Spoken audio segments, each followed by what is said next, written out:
নবীজি নবুয়ত পাইয়া আমার নবীজি সর্বপ্রথম যাকে দাওয়াত দিয়েছিলেন নারী আর পুরুষের ভিতর থেকে তিনি আর কেউ না, তিনি হলেন বিশ্ব নবীর স্ত্রী আমাদের আম্মা জান মা খাদিজাতুল কুবরা রাদিয়াল্লাহু আনহা। আমার নবীজি আম্মা জান খাদিজাতুল কুবরা রাদিয়াল্লাহু আনহার কাছে গিয়ে সর্বপ্রথম কালেমার দাওয়াত দিয়েছেন। রাসূল বলেছেন, খাদিজা গো, আমার আল্লাহ আমাকে নবুয়ত দিয়েছে, আমাকে নবী মানো, আল্লাহর প্রতি বিশ্বাস স্থাপন করো। আম্মা জান খাদিজা কোনো প্রশ্ন করেন নাই, বিনা প্রশ্নে জবাব দিয়া বলেন, নবী গো, আমি এই মুহূর্তে আপনাকে নবী মানলাম, এক আল্লাহর প্রতি বিশ্বাস স্থাপন করলাম। সুবহানাল্লাহ। আরে মুমিন একটু খেয়াল করুন, আল্লাহ রাব্বুল আলামিন আপনার আমার নবী বিশ্ব নবীজির পূর্ণবর্তী স্ত্রীগণকে খেতাব করে সম্বোধন করে আমার আল্লাহ সূরা আযাবের ৩২ এবং ৩৩ নম্বর আয়াতের ভিতরে আল্লাহ পাক ওয়াজ করেছেন। আল্লাহ রাব্বুল আলামিন বলেন, আমি যে আয়াতি কারিমা তেলাওয়াত করেছি সূরা আযাবের ৩২ নম্বর আয়াতে আল্লাহ বলেন, ইয়া নিসাআন নবী লাস্তুন্না কাআহাদিম মিনান নিসা।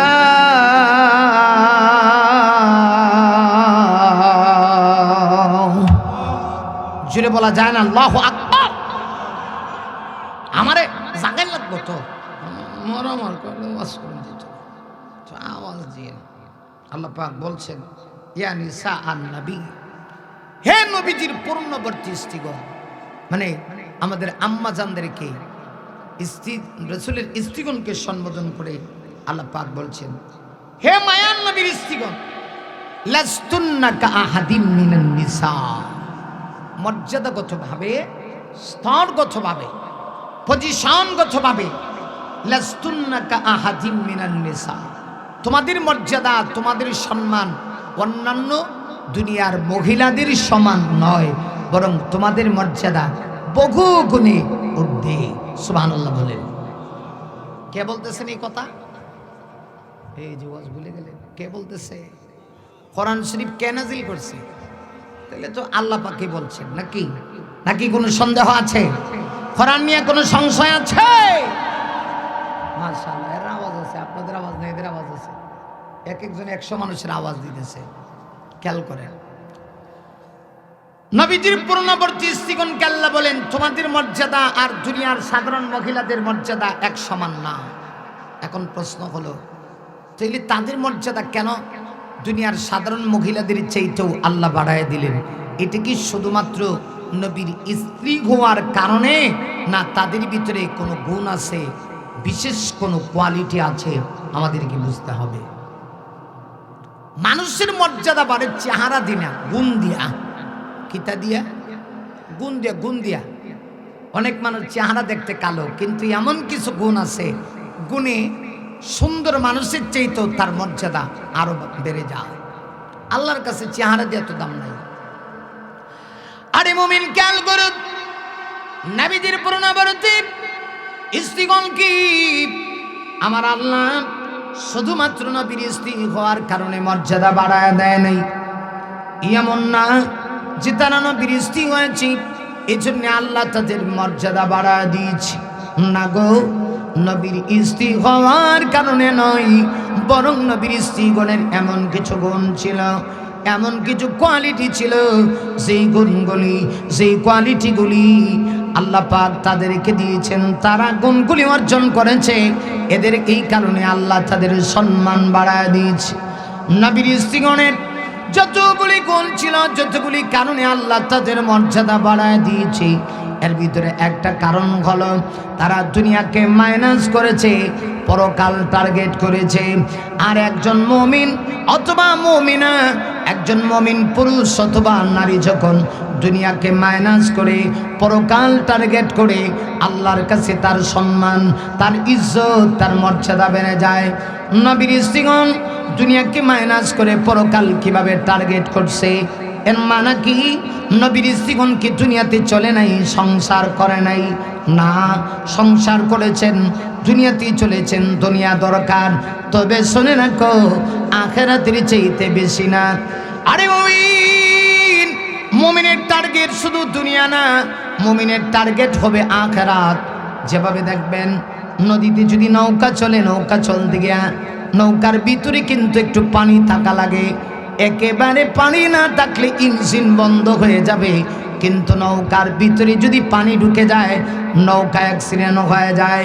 ঠিক তদ্রূপভাবে আরে মুমিন, একজন মানুষ যদি দুনিয়ায় চলতে হয়, দুনিয়া লাগবে, তবে দুনিয়া তার টার্গেট হবে না, আখিরাত টার্গেট হবে। আল্লাহর নবী, বিশ্ব নবীর স্ত্রীগণ ওরা দুনিয়ায় চলেছেন, দুনিয়ার সামাজিক জীবন গ্রহণ করেছেন, কিন্তু তাদের টার্গেট দুনিয়া ছিল না গো, তাদের টার্গেট ছিল পরকাল। এজন্য আল্লাহ রাব্বুল আলামিন তাদের মর্যাদা বাড়ায় দিয়েছে লক্ষ কোটি দ্বিগুণ। আরে মুমিন, নবীর স্ত্রীগণ কিভাবে আখিরাত টার্গেট করেছেন, দুনিয়া মাইনাস করেছেন। যতগুলি কারণে মর্যাদা বাড়ছে, এটা একটা কারণ। এখন আপনাকে আমাকে বুঝতে হবে তারা দুনিয়াকে মাইনাস করে পরকাল কিভাবে টার্গেট করেছে। একটু বোঝার জন্য খেয়াল করুন। আমরা জানি ইসলামের সূচনা লগ্নে আমার নবীজির কাছে যারা ইসলাম গ্রহণ করেছে এরা একেবারেই গরিব ছিল। সূচনা লগ্নে যারা ইসলাম গ্রহণ করেছে এরা একেবারে দুর্বল। আরে মুমিন, আমার কথা না, হাদিস শরীফের ভিতরে আল্লাহ নবী বলেছেন বাদাল ইসলামে গরিবা, ইসলামের সূচনা হয়েছিল একেবারে গরিব কিছু সংখ্যক মুমিনদের মাধ্যমে। সূচনা লগ্নে আমার নবীজির কাছে যারা ইসলাম গ্রহণ করতে আসছে এরা একেবারেই গরিব ছিল, অসহায় ছিল। হ্যাঁ, এদের ভিতরে 2-4 জন ধনী ছিল, কিন্তু অধিকাংশ যারা ছিল তারা গরিব। গরিবেরাই ইসলামের প্রতি বেশি দরদ। আজ পর্যন্ত সারা পৃথিবীতে ধনীরা ইসলামকে যত লোক না পছন্দ করে, এর চাইতে বেশি পছন্দ করে ইসলাম গরিবেরা, ঠিক কিনা? নবীজির যুগেও যারা রাসূলের কাছে প্রাথমিক যুগে ইসলাম গ্রহণ করছে এরা ছিল নিতান্ত গরিব, অসহায়। আল্লাহু আকবার বলে, আর জোরে বলে আল্লাহু আকবার। ইসলামের সূচনাই হয়েছে বাদা আল ইসলামে গরিবা, গরিবদের মাধ্যমে ইসলামের সূচনা হয়েছে। খুব খেয়াল করেন সম্মানিত সুধী। তো যারা ইসলাম গ্রহণ করছে এরাও অধিকাংশ গরিব। হ্যাঁ, সর্বপ্রথম যিনি মুসলমান হয়েছিলেন পুরুষ এবং নারীদের ভিতর থেকে বলেন তো দেখি কে কালেমা পড়ছেন? আমাদের আম্মা জান, রাসূলের প্রথম স্ত্রী আম্মা জান খাদিজাতুল কুবরা রাদিয়াল্লাহু আনহা। তিনি কিন্তু গরিব ছিলেন না, তিনি ধনী ছিলেন। সুবহানাল্লাহ। তিনি কি ছিল? ধনী।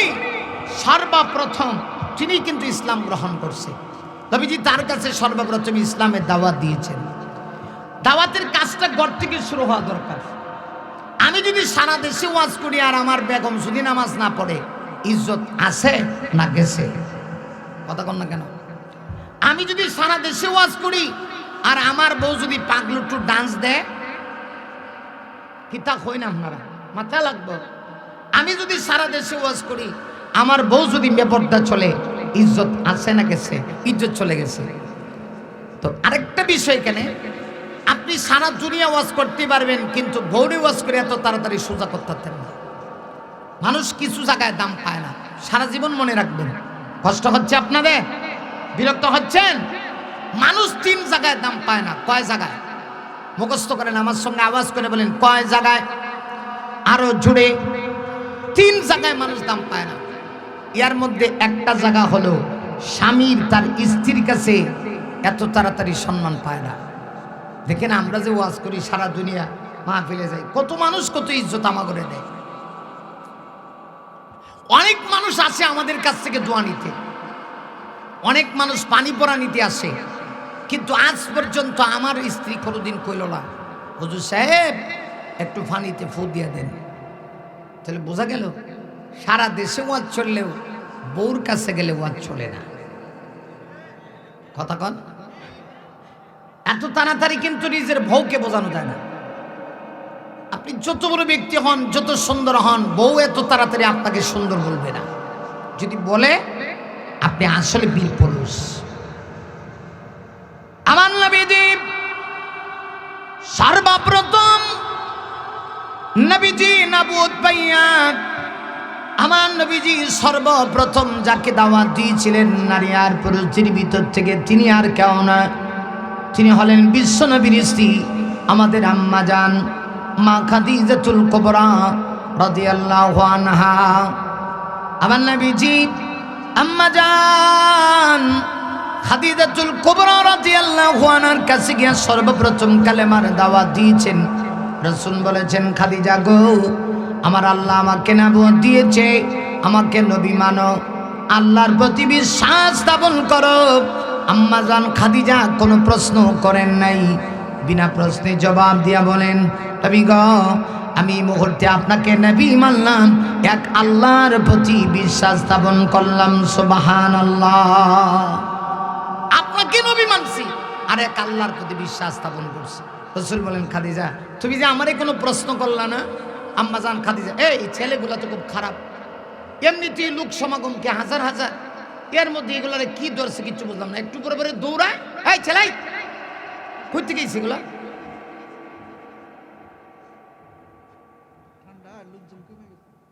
তা বুঝলাম, কিন্তু সেটা তো ভিন্ন ব্যাপার, এটা আমি জানিয়ে শুনি ওয়াজ করতেছি। আমি আবার আমি কি করব বলেন, আমি কি ওয়াজ ছেড়ে দিয়ে চলে যাব? আমি কি ওয়াজ ছেড়ে দিয়ে চলে যাব? তো ওইটা তো আর আপনাদেরও কিচ্ছু না, আমারও কিচ্ছু করার নেই, সব জায়গায় একই অবস্থা। কিন্তু ওই ডিস্টার্ব করাটা তো খুব খারাপ জিনিস, ওইটা তো খুব খারাপ বাবা। লাখ লাখ মানুষ হওয়ার দরকার নেই, মানুষ যদি হাজারও না হয়, অল্প মানুষ হয় আর কিছু কথা বুঝতে পারেন, তাহলে ওয়াজ শুনে আপনাদেরও লাভ আমাদেরও লাভ। অন্তত একটা লোকও যদি নামাজি হয়, ব্যাস এনাফ। এই কোটি কোটি মানুষের সামনে ওয়াজ করলেন আর একটা লোকও ওয়াজ বুঝলো না, এই ওয়াজ দিয়ে তো কোনো লাভ নেই, ঠিক না? সম্মানিত ভাইরা খুব মনোযোগ দিবেন। আর এখানে এই শয়তান আছে কিন্তু, এই বাবা সরে সরে বল, চারটে এক জায়গায় বসিস না, প্রতিটা মাহফিলের সমস্যা, এই বুঝাস নাই কথা, চারটে এক জায়গায় বসিস কা। আবার এখানে ওই দেখেন জাহান্নামের টিকিট যেটা, ওই মোবাইলটা টিপাবে, ইচ্ছা মতো টিপাবে, ওয়াজ কই ওরা কই আর কিছু কইতে পারে, আবার মুখের মাঝে কি দিছিস, সমস্যা। মাশাআল্লাহ মাশাআল্লাহ। সম্মানিত সুদী খুব খেয়াল করেন, আসলে ওয়াজ মাহফিলে এলোমেলো বাবু হইলে কথা বলাটা দুষ্কর হয়, কথা বলতে সমস্যা হয়। আসুন যে কথা বলছিলাম, আমার নবীজি খাদিজাকে জিজ্ঞেস করলেন, খাদিজা তোমাকে খালি দাওয়াতটা দিলাম আর তুমি কালিমা পড়ে মুসলমান হয়ে গেলা, আমাকে যে কোনো প্রশ্ন করলা না? সম্মানিত সুদী, আম্মা জান খাদিজা জবাব দিয়া কয়, ইয়া রাসূলুল্লাহ, আমি তো অপেক্ষায় ছিলাম কোন দিন আপনি বলবেন খাদিজা আমি নবী হয়েছি, আল্লাহ আমাকে নবুয়ত দিছে, তুমি আমাকে নবী মানো, আমি অপেক্ষায় ছিলাম, যে কারণে আপনি বলতে দেরি হয়েছে, আমি কালিমা পড়ে মুসলমান হতে দেরি হয়নি। সুবহানাল্লাহ আছে।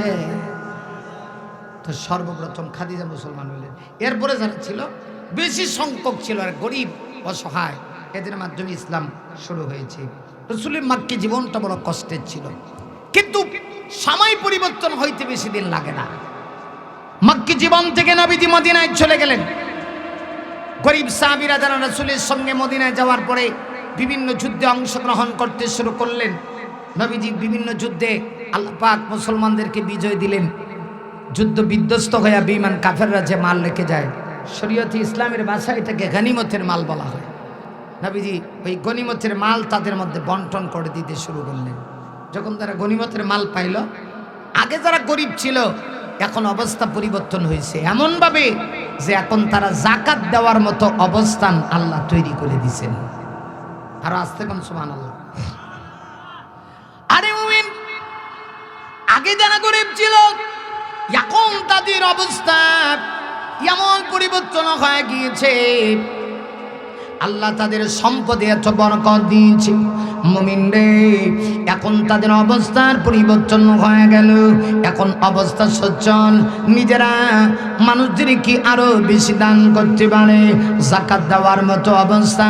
গরিব সাহাবায়ে কেরাম পরিবর্তন হয়ে গেল, তাদের পরিবারেরও পরিবর্তন। কিন্তু বিশ্বনবী রাহমাতুল লিল আলামিনের ঘরের ভিতরে কোনো পরিবর্তন নাই। আমার নবীজি একেবারে সাদা সিধা জীবন যাপন করেন, সাদা জীবন যাপন। শুধু তা না, আমার নবীজি মাঝে মধ্যে এমন হয় চুলায় আগুন ধরে না, স্বাভাবিক জীবন যাপন, বড় কষ্ট করে পরিবার চলে। একটা পর্যায়ে আল্লাহ নবী বিশ্ব নবী রাহমাতুল লিল আলামিনের সকল স্ত্রীরা একদিন পরামর্শে বসলো। নবীর স্ত্রীগণের ভিতরে একেবারে সর্বকনিষ্ঠ একজন স্ত্রী ছিলেন, বয়সের দিক থেকে একেবারে ছোট। আরে ওই আল্লাহ নবীজির সেই স্ত্রীর নাম ছিল আম্মাজান হযরতে আয়েশা সিদ্দিকা রাদিয়াল্লাহু আনহা। আম্মাজান আয়েশা সিদ্দিকা রাদিয়াল্লাহু আনহার কাছে এসে সকল স্ত্রীরা মিলে একটা প্রস্তাব দিল, ওগো আম্মা, ওগো আয়েশা, একটা কাজ করো, রাহমাতুল লিল আলামিনের কাছে গিয়া আমাদের সবার পক্ষ থেকে একটা প্রস্তাব দাও। আল্লাহ নবী যুদ্ধের ময়দানে যান, জিহাদের ময়দানে বিজয় অর্জন করার পরে নবীজি গনিমতের মাল সাহাবীদের ভিতরে বন্টন করে দেয়। বন্টন করে দেওয়ার পরে সাহাবায়ে কেরাম গনিমতের মাল পায়া তাদের অবস্থা খুব ভালো। আর আমরা আগে যেমন ছিলাম তেমনই আছি, আমাদের কোনো পরিবর্তন নাই। আমরা পেট ভরে দুটো ভাত খাইতে পারি না, উন্নত কাপড় পরিধান করতে পারি না, অথচ বিশ্ব নবী চাইলে তার স্ত্রীদের জন্য আলাদা কিছু বরাদ্দ করতে পারেন। একটা কাজ করো, নবীর দরবারে গিয়ে একটা প্রস্তাব দাও না, নবী যেন তার স্ত্রীদের জন্য পার্সোনালি গনিমতের মালের একটা অংশ বরাদ্দ দিয়ে দেয়। সম্মানিত সুধী, একটু খেয়াল করেন, এই প্রস্তাব আল্লাহ নবী রাহমাতুল লিল আলামিনের কাছে দেওয়ার জন্য সকল স্ত্রীরা আম্মাজান আয়েশার কাছে উপস্থাপন করলো। আরে মুমিন, আপনার আমার মা আম্মাজান হযরতে আয়েশা সিদ্দিকা রাদিয়াল্লাহু আনহা রাসূলের সকল স্ত্রীগণের পক্ষ থেকে এই প্রস্তাবটা নিয়ে আল্লাহ নবীর সামনে যখন উপস্থাপন করলেন, তাফসীরে কিতাবের মধ্যে আছে আমার নবীর চেহারাটা বিবর্ণ হয়ে গেছে। কারণ আমার নবী চান না দুনিয়াতে উন্নত জীবন যাপন করতেন। আমার নবী চান এই দুনিয়াতে আমি একটু কষ্ট করে জিন্দেগি চালাবো, একবার খাবো তো আল্লাহ শুকরিয়া করব, যখন খাবো না তখন আমি আল্লাহ শুকরিয়া করব। রাসূলের সামনে যখন এই প্রস্তাব উপস্থাপন করা হয়েছে, নবীজির চেহারাটা বিবর্ণ হয়ে গেল। আল্লাহ নবী চান না দুনিয়াতে আরামের জিন্দেগি গ্রহণ করবেন, কিন্তু নবীর এই অবস্থা আল্লাহ নবী কি জবাব দিবেন? এমনিতেই হযরত জিবরিল আলাইহিস সালাতু ওয়াস সালাম আগমন করলেন। কোরআন শরীফের সূরা আযাবের যে আয়াত থেকে আমি তাফসীর করছি, এর পূর্বের দুটো আয়াত একটু খেয়াল করে দেখেন। হযরত জিবরিলের কাছে জিবরিল এসে কোরআন শরীফের এই দুইটা আয়াত নিয়ে নবীর কাছে আগমন করলেন। রাসূলের স্ত্রীগণের পক্ষ থেকে যে প্রস্তাব আসলো, এই প্রস্তাবনার জবাবে আল্লাহ দুইটা মতামত দিলেন, দুইটা সিদ্ধান্ত দিলেন, যে কোনো একটা তারা গ্রহণ করবে। কয়টা? দুইটা আসছে আল্লাহর পক্ষ থেকে। তারা যে প্রস্তাবনা দিছে, এই প্রস্তাবনার জবাবে কি প্রস্তাব দিছিল? ইয়া রাসূলুল্লাহ, আমাদের জন্য আপনি যুদ্ধের ময়দান থেকে যে গনিমতের মাল পান, এর একটা অংশ আলাদা বরাদ্দ করে দেন। এই প্রস্তাবনার জবাবে আল্লাহর পক্ষ থেকে সিদ্ধান্ত আসলো দুইটা, কিন্তু গ্রহণ করবে তারা একটা। সিদ্ধান্ত কটা? এই দুইটা বিষয়ের সিদ্ধান্ত হইল, গ্রহণ করার ইচ্ছাধিকার দেওয়া হইল একটা। কারা? নবীজির স্ত্রীগণ। কি? একটু খেয়াল করেন, আয়াত নাজিল হয়ে গেল, ইয়া আইয়ুহান নবী, হে নবী, কুল মানে আমরের সাগা, আপনি বলুন, লি আজওয়াজিক, লি আজওয়াজিক মানে আপনার স্ত্রীগণকে আপনি বলে দিন। কি? দুই সিদ্ধান্তর প্রথমটা খেয়াল করেন, ইন কুনতুন্না তুরিদনাল হায়াতাদ দুনিয়া, ও আমার স্ত্রীরা, তোমরা যদি দুনিয়াতে চাকচিক্যময় জীবন চাও, আরাম আয়েশে দুনিয়া চালাইতে চাও, দুনিয়াতে আরামে খাইবা, আরামে থাকবা, এটা কেন চায়? আপনার আমার বউরা চায় না? কথা কয় না, চায় কি না? এটা চাওয়াটা স্বাভাবিক, চাবি, সবাই চাবে দুনিয়াতে একটু আরামে খাই। তবে না না না, মুমিন শুধু দুনিয়া চাবে না, আখিরাত চাবে।